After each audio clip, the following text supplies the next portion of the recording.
is not an accident. Like slavery and apartheid, it is man-made and can be improved by the actions of human beings, said Nelson Mandela.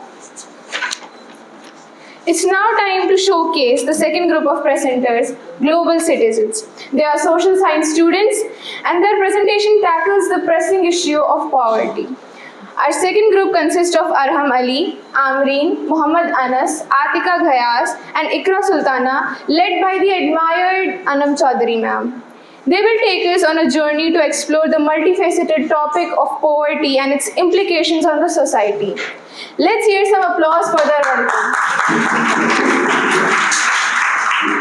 Hello, I am here to give you introduction on our PPT, and I have divided into two parts. One is basic and second in context. In basic, I will tell you my introduction and topic, and in context, I will tell you that how we have decided our topic. So let's start. Good morning to all respected teachers, students, and who all are present here. I am Arham Ali from class 10, studying in Talent Zone Academy, and I am a professional cricketer placed for UPC. So I am here to give you presentation on our PPT. So before starting, I want to tell you that how we have decided our topic. At first, our team had decided to do act instead of presentation because we can play as many roles in humans as our topic in poverty. But later, we had given thought on it that this is not about an annual function or a play show. This is about PPT, and we are here to give presentation on it. So let's start. So our topic is poverty.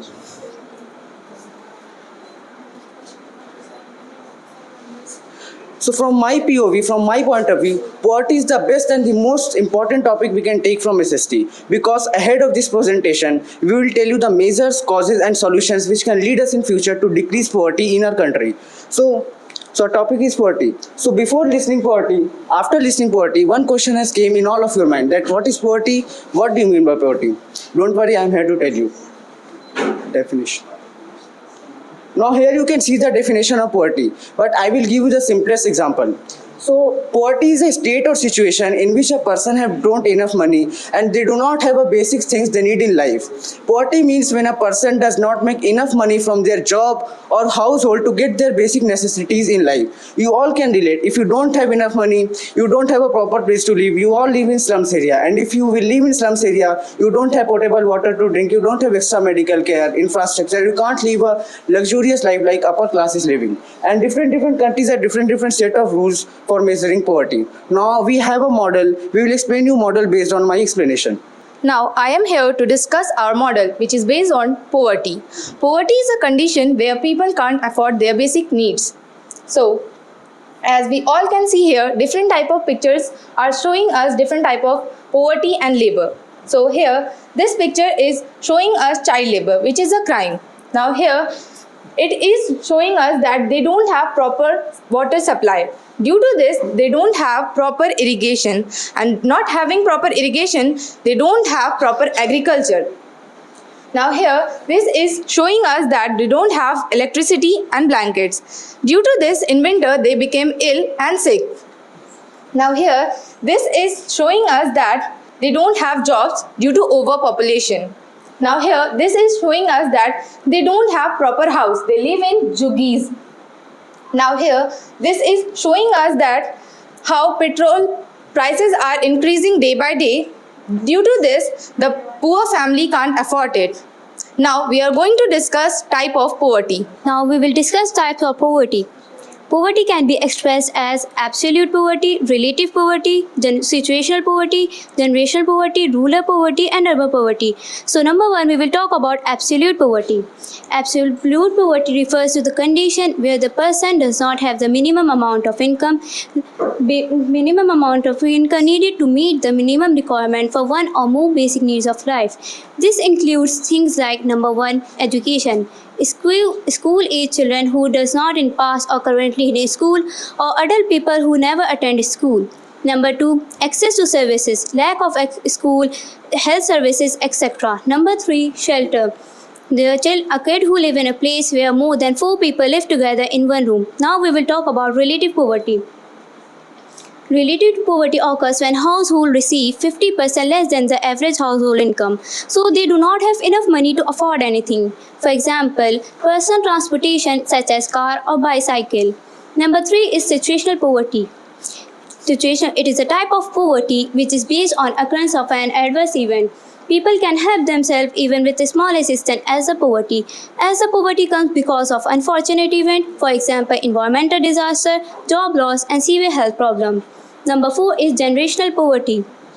Generational poverty is a type of in generational poverty it is handed over to individual and families from one generation to the one. It is most complicated as there is no escape because the people are trapped in its causes and unable to access the tool required to get out of it. For example, poor parents to their poor children, then poor grandchildren. Now we will discuss about rural poverty. Rural poverty. Rural poverty occurs in rural area with population below 50,000.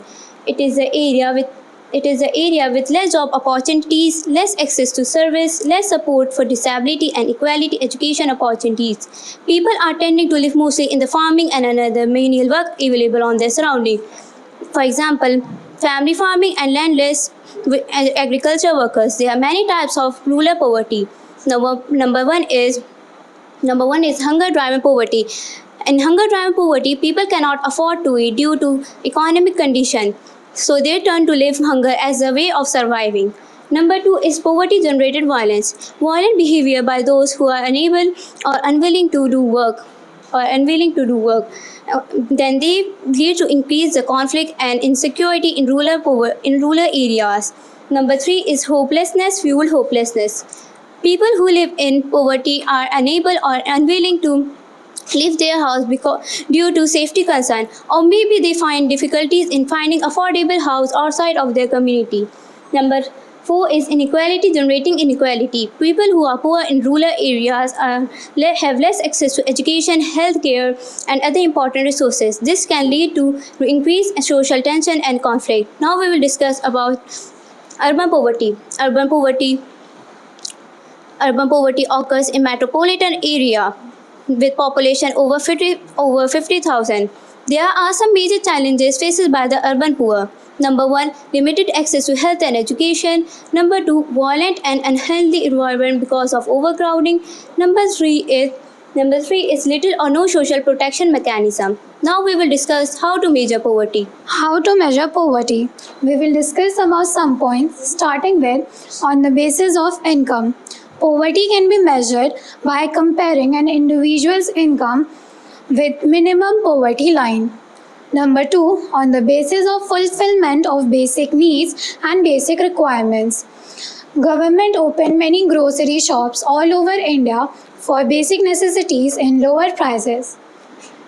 Number 3, on the basis of calorie intake. Government schools added midday meal schemes so that students can attend regularly. This scheme also helped in increasing the education level among students. Next, we have on the basis of monthly per capita consumption expenditure. This refers to the amount of money that is spent on average in given population. Now, the question arises how to measure poverty. This way of measuring poverty includes the consideration that expenditure on food in household is a constant proportion of total expenditure. The poverty line is fixed by multiplying the value of basic food products by the reverse of the proportion that food expenditure signifies for a total expenditure.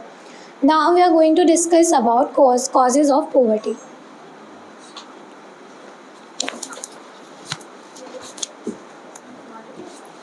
Now we are going to discuss causes of poverty. Number 1, low agriculture productivity. In low agriculture productivity, we have some examples like shortage of land, labor, capital, fertilizers, etc. Number 2, unemployment and underemployment. For example, lack of jobs due to overpopulation. Number 3, overpopulation. Due to overpopulation, we all face some problems like people don't have shelter, proper food, and unemployment. Number 4, lockdown in COVID-19. In COVID-19, we all have faced many problems. For example, people don't have proper food and good hospitalities. Number 5, less utilization of resources. For example, in an IT project, if actual capacity of a developer is 8 hours a day and 40 hours a week, then and is booked for 6 hours a day and 30 hours a week, then the utilization rate will be 75%.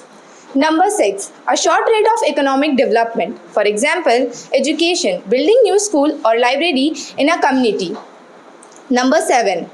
Increasing price rise. As we all know, day by day the product prices are increasing very high. Due to this, the poor family can't afford it. Number 8. Social factors. For example, education, income, social class, etc. Number 9. Bharat government. For example, government corruption, Chennai Petroleum Corporation, etc. Number 10. Population gender inequality. For example, many girls, especially those who belong to poor family, can't afford to go to school for learning new skills and for gaining knowledge.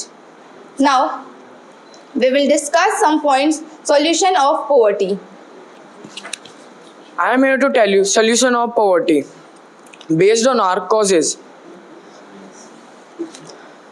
Educate children because education is one of the best solutions to poverty.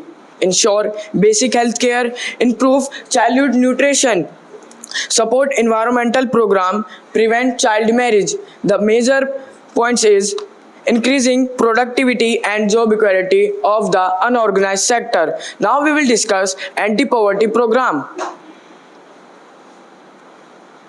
As you see, the first option is point Mahatma Gandhi National Rural Employment Guarantees Act. The second is Prime Minister Rozgar Yojana. The last one is employment generation. Now we will discuss this definition. So in Mahatma Gandhi National Rural Employment Guarantee Act, it started in 2005. In this, the aim of program is to give 100 days of wage employment to every household, and 1/3 of the proposed jobs have been reserved for every woman. And in Prime Minister Rozgar Yojana, which is started in 1993, the aim of this program is to give self-employment opportunities to educated unemployed youth in rural areas and small towns. Now here we have come to the end of our topic, and I want to tell you something that I guess some of you are not aware of, that India is the largest number of poor people living in a single country. And the fact is that India shows the second highest economical growth after China. So it is very shame for our country that there is still a large scale of poverty. So what I have observed about this, I want to tell you the conclusion that there is nothing inevitable about poverty. We just need to build political will to enact policies that will increase economy, expand opportunities, and enhance the social inequality. So because of all this, I will tell, not only I, most of the teachers say that SST is the most important subject compared to others. Because whether you study science, whether you become lawyer, engineer, an IT developer, anything, first of all, we all are human. And being a human, we have to know about own nature, own environment, own society, and own human rights. And if you don't know about your own human rights, own society, then there is no use of studying science, IT, and maths at all. So here we have the end of our presentation. Hope you all like it. Thank you for listening.